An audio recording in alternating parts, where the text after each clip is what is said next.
Anda kembali bersama The Headlines, dan kita tadi sudah membahas, sudahlah kita tidak membahas tanggal 25 akan jadi seperti apa karena itu masih ada tanggal 25 nanti yang akan menentukan. Tapi saya bertanya-tanya, kalau kemudian tidak langsung ada syarat 10 gitu misalnya. Kalau kemudian jadi langsung jadi tidak langsung, syaratnya apa saja kira-kira Demokrat ya? Tetap kita semua mengakui bahwa ada negatifnya kan, ada kekurangannya dua sisi itu. Tadi Mas Romi juga mengatakan begitu. Ya, kalau misalnya nanti lewat DPRD, berarti sama aja, tata kelolanya juga harus sama-sama kita perbaiki. Sudah dibahas belum sama Demokrat kira-kira apa yang kemudian mesti diperbaiki? Ya, kita yang pasti bahwa jangan sampai kepala daerah hukum itu menjadi bancaan apa katanya ATM dari macam-macam dari partai itu. misalnya ada Ahok aja udah bilangnya gitu begitu lagi kan.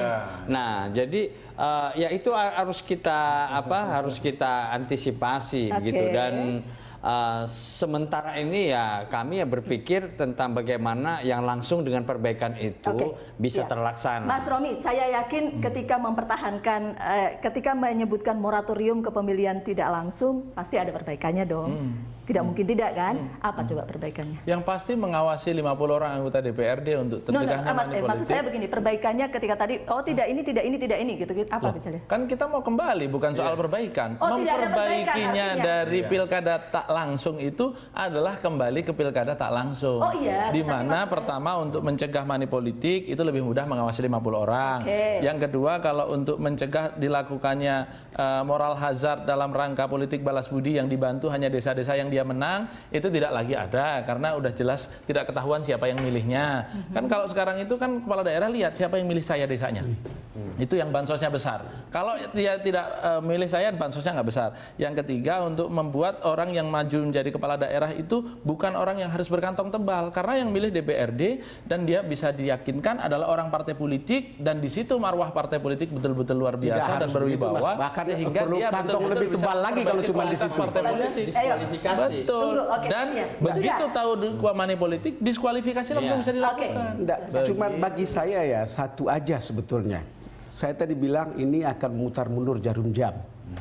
Pertanyaan saya, apakah bapak-bapak berdua ini sering turun ke bawah? Bukan ketika kita mendengar betapa rame dan meriahnya rakyat berbicara ketika mereka melakukan pilkada. Dari rumah ke rumah, dari tetangga ke tetangga. Dulu berantem, sekarang baik-baik saja. Kira-kira begitu. Itu jauh lebih meriah ketimbang mereka memilih calon DPR atau DPRD. Itu cerita yang sangat menarik dan sangat mengasihkan. Kenapa? Karena banyaknya uang beredar. Yang bikin uang beredar itu adalah para politisi yang memang mau membayar. Bukan rakyat yang meminta. Tidak mungkin itu bisa berjalan tanpa ada memang keperluan atau kebutuhan. Mas Romi begini, jadi tidak usah ada perbaikan, balik saja gitu ya. Saya minta komentar Mas. Perbaikannya ya kembali itu. Sebentar. Ya saya kira kalau kita melihat proses yang ada ya, sekali lagi bahwa memang pemilihan lewat secara langsung itu menciptakan banyak hal yang positif di luar negatifnya ya. Bahwa misalnya bisa muncul tokoh-tokoh yang populer, calon pemimpin nasional, dan prosesnya cepat sekali. Menurut saya ke depan inspirasi dari Bantaeng, dari Banyuwangi, dari Surabaya, dari Kota Bandung, itu akan memicu kepala-kepala daerah lain untuk melakukan hal yang sama. Saya mau mengingatkan begini, dulu ya, mau mengingatkan, kepala daerah sudah pegang uang itu semenjak tahun 99 otonomi daerah. Tapi yang namanya pendidikan gratis, kesehatan gratis itu baru ada tahun berapa? Tahun 2005. Karena selama 5 tahun kepala daerah itu nggak merasa punya ikatan kewajiban dengan masyarakatnya untuk memberikan kesejahteraan. Betul. Yang penting DPRD bisa diurus-urus, menang dia gitu loh. Ahok yang pertama kali melakukan pendidikan gratis di Belitung Timur, dan itu kemudian diikuti oleh daerah-daerah lainnya. Sebenarnya fungsi pemerintah itu kan melakukan peningkatan kesejahteraan rakyat. Dan partai politik juga tidak akan bermain-main ketika memilih seseorang, karena kemudian elektabilitas partai politik itulah yang akan dipertanggungjawabkan pada pemilu karena dia memilih kepala daerah itu. Sehingga apa yang dikhawatirkan itu sama sekali tidak beralasan. Bahwa hari ini ada pemilihan kepala daerah langsung kemudian menjadikan dilakukannya pendidikan gratis, dulu belum mampu, Bung. APBD kita belum cukup. Ini bukan soal mampu nggak mampu, ini soal political will, Bung. Soal political will.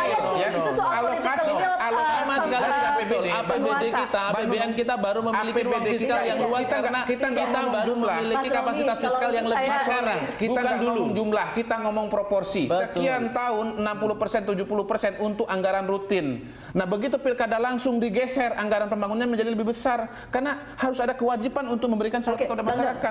Bukan angka ya, persentase. Persentase. Kapasitas kita hari ini jauh lebih luas.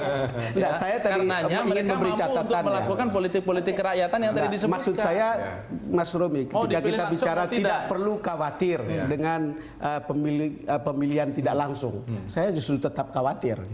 Kekhawatiran saya lebih besar di pilkada tidak langsung ketimbang pilkada langsung begitu. Ya rasanya itu dalam praktek kepala daerah itu akan menjadi orang yang disandra terus-menerus oleh DPR yang ada di sekitar dia, yang notabene sebagian juga memilih karena dia harus membiayai banyak di lapangan. Lagian begini Bang, yang namanya DPRD itu tugasnya Dewan itu, parlemen legislatif itu mengawasi anggaran, membuat undang-undang. Nah kalau dia milih juga, ya gimana semuanya dia ambil gitu loh. Awasi saja yang sudah dipilih oleh masyarakat. Kalau dari Bagaimana menjawab kekhawatiran ini harus dijawab toh. Iya dong, iya dong. Kalau saya Sebentar, saja. Mas Ramadan kalau boleh? dari Demokrat seperti yang Pak SBY ya, itu memang kami mencermati perkembangan dinamika yang terjadi di luar parlemen ya. Itu dia. Ya, dan kawan-kawan ini sampai ribuan mention ke Pak SBY di sosmed ya kan. Betul. Dan kemudian tulisan-tulisan Samsudin Haris dan semua ya kawan-kawan itu Semua menjadi dan perhatian Pak semua SBY. ya artinya tetapi memang ada hal yang harus diluruskan. Jangan dikaitkan dengan soal pilpres yang lalu. Itu aja perhatian kami gitu ya.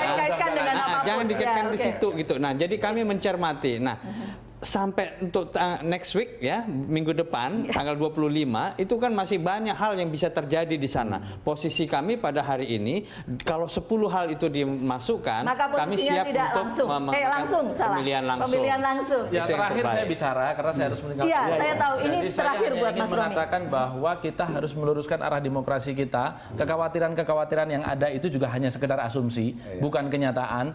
Yang menjadi persoalan kepala daerah itu tersangkut hukum dengan 60% dari seluruh total kepala daerah kita itu adalah kenyataan. Jadi mana yang benar, kenyataan atau asumsi? Jadi bagi intinya, P3, bagi teman-teman yang memiliki pandangan pemilihan dikembalikan kepada DPRD, kita ingin meluruskan arah demokrasi bangsa ini, bukan membiarkan sistem itu terus menggerogoti dan mereproduksi kepala-kepala daerah yang bermasalah secara hukum. Saya kira itu. Yang pasti P3 akan tetap dalam posisinya seperti Apapun tahun yang terjadi, 2012. kita ingin meluruskan demokrasi kita Iya, sesuai kita dengan tunggu nanti Pancasila. tanggal 25 dasar negara ya. kita.